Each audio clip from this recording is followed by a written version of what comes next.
As we got closer and closer to finishing up the Del Sol, there was this nagging realization that we needed to figure out how, when, and where we were going to paint it. We have multiple options. One, we could pay at least $2,000 to $3,000 to get it professionally done. We paid about $5,500 for the car, so Two, we could paint it ourselves, but we needed to find somewhere where we could do that, and it was going to cost us at least $800 for one of these inflatable paint booths. Or three, we could just use some Florida redneck ingenuity and rattle can them in my home garage. Naturally, I chose the rattle can in the garage option.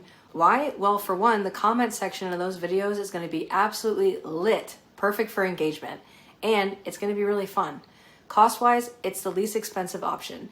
And nowadays, they have super high quality spray paints that are specifically made for cars. So here's how I researched this and figured out all of the logistics.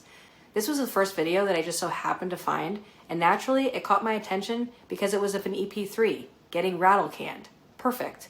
I had to click on it and watch the entire video multiple times, of course. This video is from Moore Motorsports Garage. He has a lot of Hondas and even an RSX on his channel that he spray painted. I found a bunch of other videos, but this guy's content I really liked, and so I studied. I looked up different automotive spray paint brands and tested out this one, Kustom Canz. The pearlescent is absolutely awesome. So for the Del Sol, we went with a white base color and a green pearlescent. For the EP3, I'm going to keep the silver, but I'm going to add in some pink and purple pearlescent. So in order to paint these cars, we needed to transform my garage into a paint booth.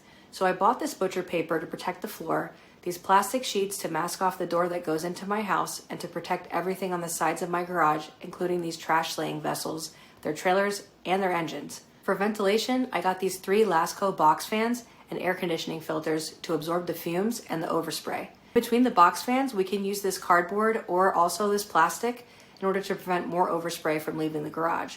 To prep the cars, we're going to clean and sand them, which will be a very interesting learning experience, I feel.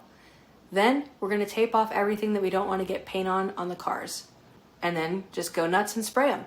So the big question, why am I going this route? Well, aside from that I just love old Hondas, I'm using these cars in order to get a lot of content for my social media channels as well as for YouTube and Rumble.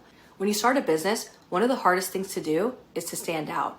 Rattle canning cars will definitely stand out, and it's more affordable, so double win there. Plus, the reaction of other car enthusiasts at car shows should be interesting, to say the least. It will probably take us an hour or so to actually paint the car, but the prep work will be a lot. To be honest with you, I'm really looking forward to it, especially for the end result. So there'll be a full video on this entire process for each car on my YouTube and Rumble channels coming soon. But for this video, let me know in the comments what was the most DIY thing that you've ever done to your project car, and what was your why. If you don't have a project car, what was the most DIY thing that you ever did instead of pay a professional to do it for you, and how did it turn out? Thank you for watching, and I'll see you in the next one.